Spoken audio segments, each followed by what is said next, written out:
दीपक भैया जो बहुत ही हिम्मत वाले इंसान थे और परिवार चलाने के लिए ट्रैवल एजेंसी में जॉब करते थे एज अ ड्राइवर, तो बहुत रात गए उनको अक्सर जो है घर लौटना पड़ता था। लेकिन उनकी एक बहुत बुरी आदत थी, चाहे दिन हो या चाहे रात, चाहे कितनी भी रात हो, उनको जो है पॉन्ड में जो है नहाना बहुत पसंद था। चाहे कितनी भी ठंड हो, कुछ भी हो, उन्हें स्विमिंग करना बहुत अच्छा लगता था। और वो किसी भी चीज़ से, किसी भी जो है कारण कि हम लोग जैसे बहुत रात गए नहीं निकलना, ये सब, वो उनको ऐसा कुछ भी डर उनको कभी उनके ऊपर हावी नहीं हो पाई। वो अक्सर रात में बहुत रात गए लौटते थे, क्योंकि ट्रैवल एजेंसी में ड्राइवर का जॉब था कि अक्सर जो है किसी टूर से बहुत लेट नाइट उनको निकलना होता था। तो घर पहुंचते पहुंचते तकरीबन अक्सर जो है 2-2:30 बज जाते थे रात के। तो उनको उसका कुछ जो है फ़र्क नहीं पड़ता था, और जो है अक्सर वो उतने रात गए ही, चाहे कितने भी 2-2:30 बजे हो, 3 बजे हो, वो पॉन्ड में नहाने के लिए जाते थे। लेकिन शायद आवाज़ की दुनिया के मेरे दोस्तों, मैं आरजे स्निग्धा एक बारी फिर से आप सभी का स्वागत करती हूँ क्रेज़ एफएम स्टूडियोज़ पे। मेरे साथ है पूरी क्रेज़ एफएम टीम। इस वक्त आज एक और नई घटना, नई अनुभूति को हम एक नए एपिसोड में पिरो के आपके सामने, आपके साथ साझा करने वाले हैं। बने रहिए हमारे साथ, क्योंकि आप सभी को पता है क्रेज़ एफएम स्टूडियोज़ पे हम ज़िंदगी के कुछ अद्भुत अनुभूतियों को, जो कभी ना कभी हमारी ज़िंदगी में हम फेस किए हैं, ऐसे अनुभूतियों को हम साझा करते हैं एपिसोड्स में पिरोकर, जिनका अक्सर कोई जवाब या कोई लॉजिक नहीं मिल पाता है, जिनको अक्सर पैरानॉर्मल या सुपरनैचुरल नाम भी दिया जाता है। दोस्तों, हमें पता नहीं है हम जो व्यक्त करते हैं या जो हम फील किए थे या किए हैं या कर रहे हैं, वो एक्चुअली में क्या है। लेकिन हम आप सभी के साथ एपिसोड्स में पिरो के अपनी अनुभूतियों को साझा करते हैं, और आपसे भी गुजारिश है कहीं ना कहीं हमारी ऐसी अनुभूतियों को सुनकर कहीं आपके मन में भी, आपके बीते हुए टाइम के अंदर ऐसी अनुभूतियों का सामना अगर आपने भी कर रखा है, तो ज़रूर हमारे साथ साझा कीजिएगा। कमेंट बॉक्स में कमेंट ज़रूर कीजिएगा दोस्तों। और हाँ, लाइक, शेयर एंड सब्सक्राइब करना बिल्कुल मत भूलिए। अगर हमारे ये व्यक्त करने का तरीका आपको अच्छा लगता है तो ज़रूर लाइक, शेयर एंड सब्सक्राइब कीजिएगा दोस्तों। और हाँ, बेल आइकन दबाना बिल्कुल मत भूलिएगा दोस्तों, ताकि आगे जो घटनाएं एपिसोड्स में पिरोकर हम आपके सामने पेश करें, वो कहीं ना कहीं आपसे मिस ना हो जाए कभी। तो बने रहिए दोस्तों क्रेज़ एफएम स्टूडियोज़ पे। हम बिना वक्त ज़ाया किए आज की कहानी की तरफ आगे बढ़ेंगे। दोस्तों, ये कहानी है उस वक्त की जब हम स्कूल गोअर्स हुआ करते थे। बचपन में स्कूल जाते वक्त किसी बच्चे को बहुत ज़्यादा समझ नहीं होती है, लेकिन हाँ, अनुभूतियाँ तो अनुभूतियाँ होती है, जिनको अनुभव किया हमने और बाद में बहुत ही भयानक तरीके से उन अनुभूतियों को बहुत ही गलत तरीके से, गंदे तरीके से दूसरों के साथ उसको हावी होते हुए या उसको हादसा में तब्दील होते हुए देखा है। तो दोस्तों, ये कहानी है उस वक्त की जब हम साउथ कोलकाता के किसी एरिया में रहते थे। माफ़ कीजिएगा दोस्तों, साउथ कोलकाता की जो एरिया और जो कैरेक्टर्स है, जो किरदार है, उनका नाम हम एग्जैक्ट नाम नहीं बताएंगे, क्योंकि इसके साथ एक बहुत बड़ा हादसा या बहुत दुखदायक एक घटना जुड़ी हुई है इस कहानी में। तो अगर वो कहीं ना कहीं आज भी उनके परिवार के लोग अगर सुन लेंगे, तो कहीं ना कहीं उनके ज़ख्मों को कुरेद के अनजाने में ही हम गलती कर बैठेंगे। उनके ज़ख्मों में फिर से जो है हम ज़ख्मों को कुरेद के जो है उनको ज़ख्मी कर डालेंगे, पुराने ज़ख्म को ताज़ा कर डालेंगे। ऐसा हम बिल्कुल नहीं चाहते हैं। तो इसीलिए किरदार के नाम हम एग्जैक्ट नहीं लेंगे दोस्तों, और ना ही एरिया का नाम। तो दोस्तों मोटा मोटा आप जान लीजिए साउथ कोलकाता के एक एरिया, और आप सभी को पता है साउथ कोलकाता के कुछ एरियाज़ आज भी बहुत ही, इवन नॉर्थ कोलकाता के भी कुछ एरियाज़ हैं जो आज भी बहुत ही डेंजरस जोन के हिसाब से जाने जाते हैं। आज भी वहाँ पे काफ़ी लोग बहुत कुछ फील कर पाते हैं। हम एपिसोड्स बाय एपिसोड्स आपको ज़रूर बताएंगे हमने जो फील किया है, और हमारे सामने बाकियों के ज़रिए भी जो चीज़ें आई है, जो घटनाएं सामने आई है, हम आपसे ज़रूर व्यक्त करेंगे एपिसोड्स बाय एपिसोड्स। फ़िलहाल आज की कहानी में हम बताते हैं हमारे वो बचपन के पार्ट का जो हमने अनुभव किया था। तो उस वक्त हम स्कूल गोअर्स थे, और स्पेशली मेरे जैसी आलसी लड़की विंटर के मौसम में बहुत तकलीफ़ में आती थी, क्योंकि हमारा जो एरिया था उसके अंदर से उस वक्त जहाँ से होकर हमें स्कूल बस के लिए आगे जाना पड़ता था, थोड़ा सा वॉक करके जाना पड़ता था, क्योंकि वहाँ पे बस रूट हमारे एरिया तक पूरा चालू नहीं हुआ था। तो एक पॉन्ड के साइड से जो एक हमारा रास्ता था, एक पुरानी स्कूल बिल्डिंग के पास से गुज़र के जो है मेन रोड तक जाना होता था। उसके बाद ही जो है हम स्कूल बस के लिए जा सकते थे। तो बचपन में एकदम छोटे जब थे तब तो जो है माता पिता जो है कोई एक अपनी ड्यूटी निभाते थे कि छोड़ने जाते थे, लेकिन बाद में भाई मेरे से तो 2 साल बड़ा था, तो इसके लिए जो है दोनों को अक्सर जाने दिया जाता था कि दोनों चले जाओ। बहुत ज़्यादा दूर नहीं था वो, लेकिन प्रॉब्लम था कि वो जो पॉन्ड के साइड से बस वो स्कूल बिल्डिंग जो एकदम कॉर्नर में आती थी, मेन रोड पे पहुंचते हुए एकदम कॉर्नर में आती थी, ठीक उसके बीचों बीच या स्कूल बिल्डिंग से महज 2 मिनट पहले एक बाबुल का पेड़ होता था उस वक्त। तो वो बाबुल का पेड़ आज भी उसके बारे में सोचकर हमारे रोंगटे खड़े होते हैं, क्योंकि वो बाबुल का पेड़ जहाँ से होकर हमें मेन रोड की तरफ जाना पड़ता था, बचपन से जब से हम उस रोड पे चले, बड़ी ही अजीब तरीके से एक अजीब अनुभूति वहाँ पे होती थी। उस पेड़ के ऊपर कभी चिड़ियों की आवाज़ या कभी बच्चों का खेलना उसके आसपास हमने देखा नहीं था। हम अक्सर सोचते थे कि हो सकता है हमने नोटिस नहीं किया हो, लेकिन शायद बच्चे खेलते होंगे वहाँ पे। लेकिन चाहे बच्चे कहीं पे भी दिखे, किसी भी दिन स्कूल जाते वक्त या स्कूल से लौटते वक्त हमें उस बाबुल के पेड़ के नीचे कभी भी कोई बच्चा खेलते हुए नहीं नज़र आया। तो उस बाबुल के पेड़ के पास से गुजरते हुए हमेशा मेरे शरीर भारी होने लगते थे। एक अद्भुत अनुभूति जिसको आज भी हम सही तरीके से बयां नहीं कर पाएंगे। तो विंटर के मौसम में मेरी जैसी आलसी लड़की थोड़ी पिछड़ जाती थी, लेकिन और भाई थोड़ा आगे निकल जाता था। लेकिन जब भी वो पेड़ के करीब करीब हम पहुंचते थे, भाग के चले जाते थे ताकि भाई के एकदम करीब करीब रहकर जो है मैं वॉक कर सकूं और जो है मेन रोड तक जल्दी पहुंच जाऊं।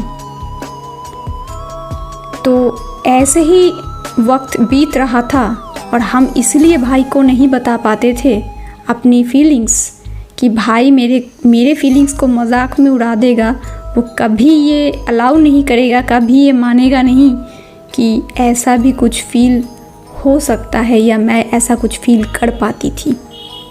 तो ये सोचकर मैं कभी उसको कुछ नहीं बताती थी। एक रोज़ हम स्कूल से लौट रहे थे, और उस दिन जैसे बच्चों के साथ होता है, हर कलरफुल चीज़ के साथ जो है बच्चों का अट्रैक्शन एक बहुत बड़ी बात होती है, लालच एक बहुत बड़ी बात हो जाती है। तो हमारे में भी उस दिन लालच आई थी, क्योंकि उस पेड़ के ऊपर हमने दूर से देखा एक ग्रीन पैरट को, जबकि इतने दिनों के अंदर कभी ना हम उस पेड़ के पास रुकते थे, और हालांकि कभी जो है चिड़ियों की आवाज़ या कोई इस तरीके की जो है आवाज़ कभी हमें सुनने को नहीं मिला, ना ही हम खड़े हो गए वहाँ पे कभी देखे।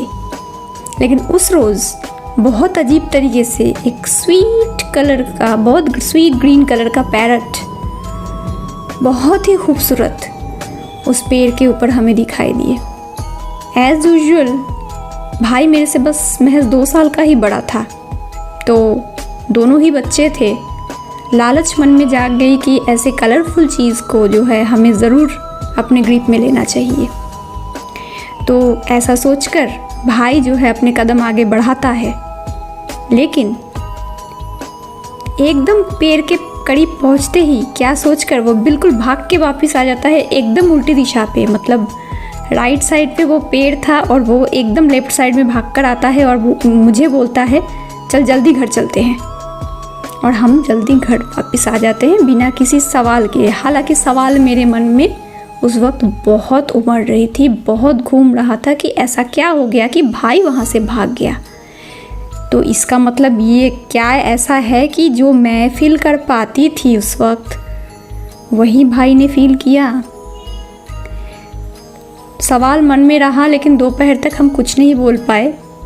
दोपहर के बाद जब लंच का टाइम हो गया, लंच करने के बाद जो है हम भाई के पास बैठे और उससे पूछे, भाई आज तो वो पैरट तेरे ग्रिप में थी, तो तूने उसको क्यों नहीं जो है ग्रैब किया, इतनी अच्छी पैरट थी।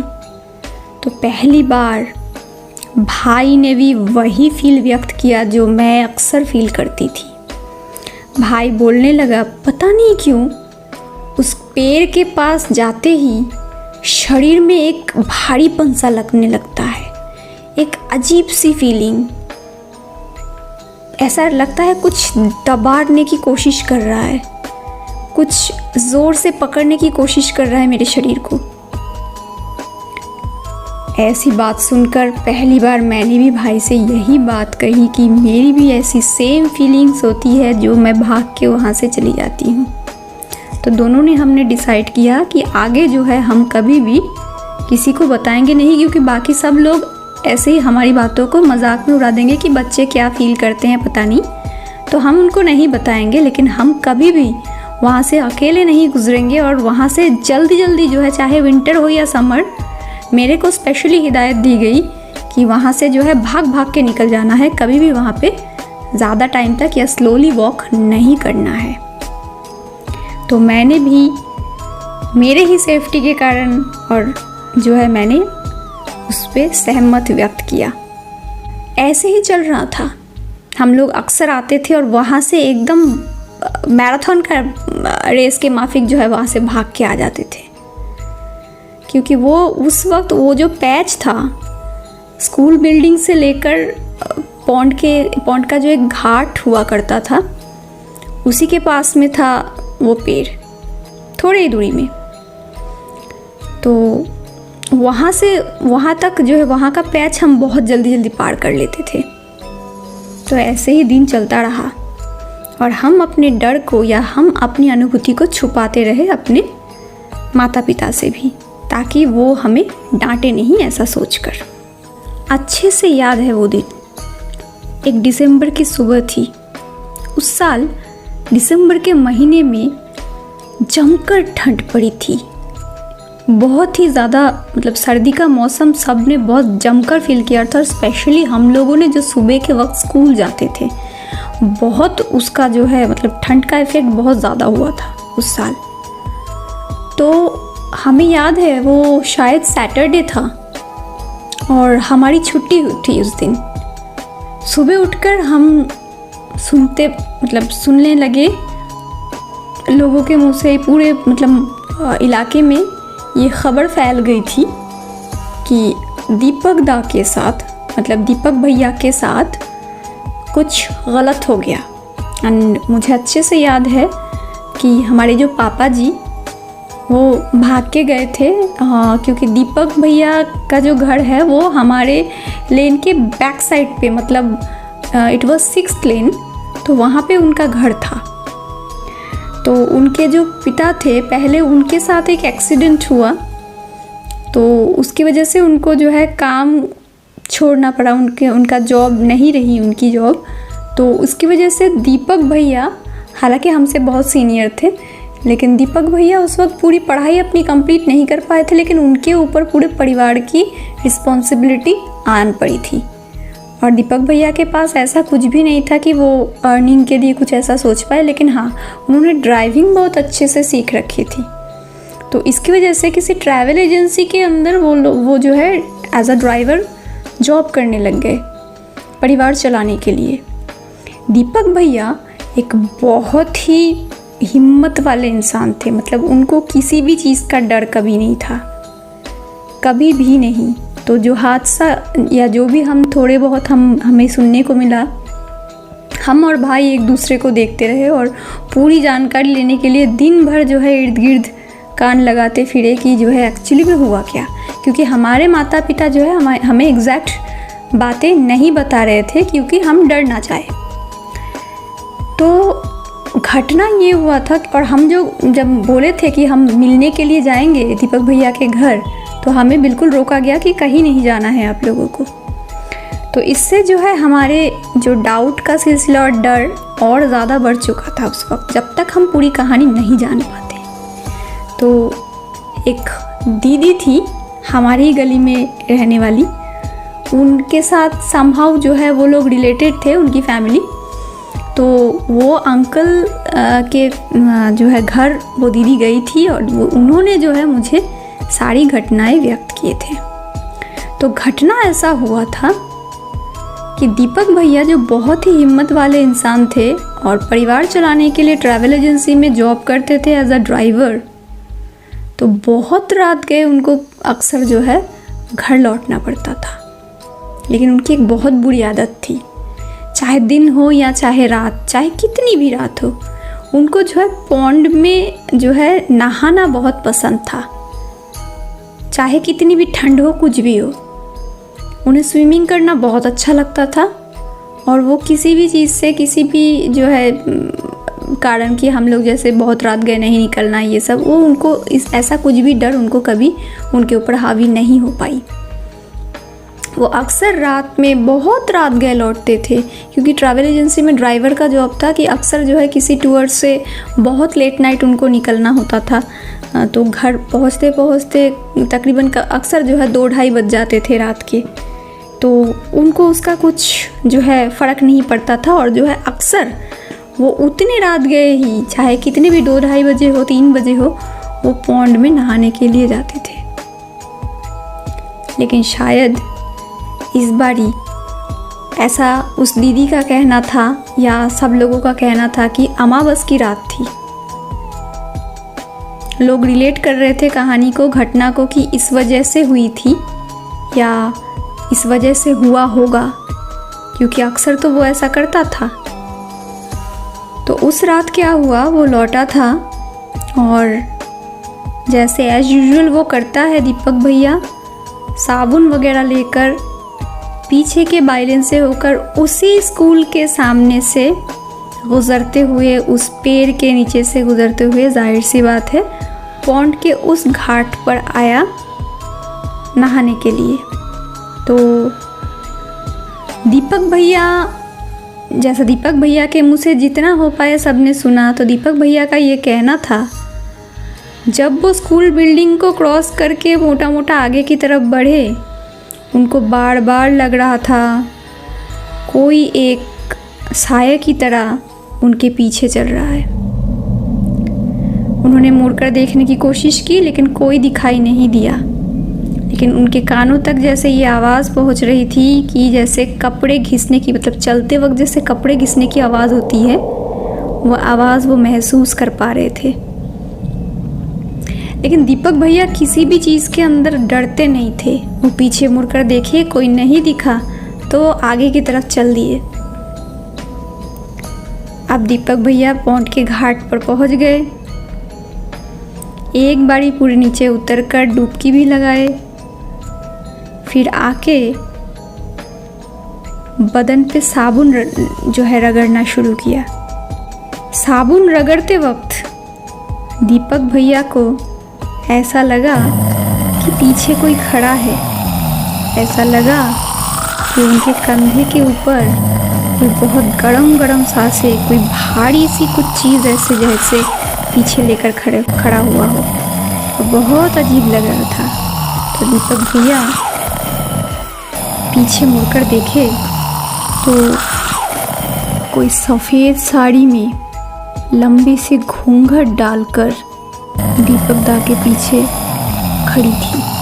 दीपक दा अपनी आँखों के साबुन हटाने के लिए कि उन्होंने क्या देखा, पहले तो उन्होंने सवाल किया, कौन हो तुम, यहाँ क्या कर रही हो, बोलती क्यों नहीं कुछ। और उसके बाद उन्होंने जब देखा कि पीछे खड़ी हुई मूर्ति या पीछे खड़ी हुई इंसान, वो औरत कुछ भी नहीं बोल रही है, तो दीपक दा ने अपने फेस को साफ़ करने के लिए पॉन्ड के पानी से झपेट मार के, पानी का जो है स्प्रिंकल करके जब पीछे की तरफ मुड़कर देखे थे, वो एक अजीब चीज़ है जो आज तक कभी वो घटना कि पीछे मुड़कर दीपक दा ने क्या देखा था, वो दीपक दा बता नहीं पाए। दीपक दा उसके बाद तुरंत, शायद उसके बाद वहीं से जो है जैसे थे, आधे साबुन रगड़े हुए बदन पे, साबुन वहीं पे पड़ा हुआ था, सब कुछ वहीं पे पड़ा हुआ था, भाग के घर तक गए थे और घर के दरवाजे पे ज़ोर ज़ोर से धकेल के तब तक जो है उनके पिता, वो अंकल निकल आए थे और पिता के सामने वो यही तक घटना को बयां कर पाए थे। उसके बाद वो बेहोश हो गए थे। लेकिन जब उन्होंने अपने फेस धोकर पीछे खड़ी हुई औरत को देखने की कोशिश करी, तो वो कौन थी या उसकी शक्ल या उन्होंने क्या देखा था, वो दीपक दा बता नहीं पाए। जब तक दीपक दा को होश आया तब तक दीपक दा को जो है, ऐसा लोगों का कहना है, किसी आत्मा उनके ऊपर हावी हो गई थी, क्योंकि उसके बाद दीपक दा पागलों जैसी हरकतें करने लग गए। हमें याद है हमारे घर से भी जो है मंगवाया गया था, वो बड़े बड़े चेन्स होते हैं जिसको पहले गेट बांधने के लिए यूज़ किया जाता था। तो ऐसे मोटे मोटे चेन दीपक भैया जो है हाथ खींचकर तोड़ रहे थे, ऐसा सुनने में आया था। उस चेन से उनको बांधा गया, एक की जगह 2 चेन लगा के जोड़ के बांधा गया ताकि जो है उनको थोड़ी देर के लिए शांत किया जा सके, क्योंकि बहुत पागलों जैसी हरकतें कर रहे थे और बोल रहे थे वो मुझे बुला रही है। आखिर कौन बुला रही थी, क्या था, हमें नहीं पता है।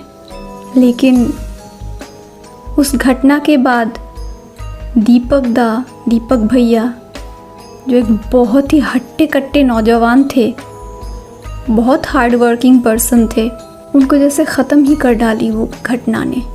उस वक्त से, जिस वक्त उनको होश आया, तब से जो है उनका वॉमिट करना शुरू हुआ था और लोगों का कहना है उनका जो है वॉमिट के अंदर थोड़ी देर के बाद खून निकलना शुरू हुआ था। बहुत बचपन की बातें हैं और ना ही हमें देखने दिया गया था, तो घटनाक्रम का पूरी जो है सच्चाई हमें नहीं मालूम है, क्योंकि लोगों के मुंह से जितना सुना था हमने। तो ऐसा होने के बाद काफ़ी दिनों तक जो है दीपक दा बीमार रहे। और हाँ, इस दौरान जो है हमारे वहाँ पे एक भोलेनाथ का मंदिर हुआ करता था, शिव जी के मंदिर का। वहाँ पे एक पुजारी आते थे, तो शायद उनका कुछ ऐसा कुछ समझ उनको थी और उन्होंने ही पहले ये खुलासा किया था, उस पेड़ के वहाँ पे या उस घाट के आगे कोई प्यासी आत्मा, और वो किसी औरत की ही आत्मा, जो दीपक दा को अमावस के कारण या दीपक दा के साथ, क्योंकि दीपक दा पहले जो है काफ़ी दूर जगह से जो है घूम कर आए थे, ट्रैवल करके आए थे, उसकी वजह से दीपक दा को पहले ही जो है फॉलो करना शुरू किया था और उसके बाद वो दीपक दा के शरीर को हावी करने की कोशिश, शरीर में हावी होने की कोशिश कर रही थी। तो जो भी था, ऐसा सुनने में आया था कि उन्होंने कई हद तक जो है उस चीज़ को उस वक्त के लिए शांत किया था। लेकिन बहुत दुख की बात है दीपक दा पहले की तरह कभी स्वस्थ नहीं हो पाए और उसके महज एक महीने या उससे भी कम समय के अंदर दीपक दा का देहांत हो गया था। कोई समझ नहीं पाया और उनके अंदर ही अंदर ऐसा, डॉक्टर का जब हॉस्पिटल में लेकर गए थे तो बिल्कुल साफ़ सुथरा, जिनके शरीर के अंदर कोई जॉन्डिस का सिम्टम्स नहीं था, डॉक्टर भी हैरान थे। लेकिन ऐसा कहने लगे कि उनका मौत जो है, उनकी तकरीबन 1 महीने के बाद उनकी देहांत हुआ था उनका। तो डॉक्टर के हिसाब से वो जॉन्डिस से मर गए, जॉन्डिस से उनका देहांत हुआ। लेकिन हमारे पूरे एरिया में लोग जानते थे कि उस घटना के बाद किसी भी तरीके से, क्योंकि दीपक दा ने ऐसा कुछ देख लिया था जो उनको नहीं देखना चाहिए था, तो शायद इसी की वजह से, और दीपक दा के मुंह से निकल भी गया था कि वो मुझे बुला रही है। तो महज 1 महीना बहुत बीमार दीपक भैया को जो है सबने रखा, लेकिन तकरीबन 1 महीने के बाद दीपक दा नहीं रहे। हैरानी इस बात की थी कि आखिर ऐसा दर्दनाक घटना दीपक भैया जैसे इंसान के साथ क्यों, और उस रात दीपक भैया ने ऐसा क्या देख लिया था जिसकी वजह से सब बोल रहे थे दीपक दा को नहीं देखना चाहिए था। ऐसा क्या देख लिया था कि उनके जीवन की हानि भी उसके कारण हुआ, ऐसा लोगों का कहना था। आखिर ये जो आत्मा या जो भी है, क्या सच में ऐसी कोई थी?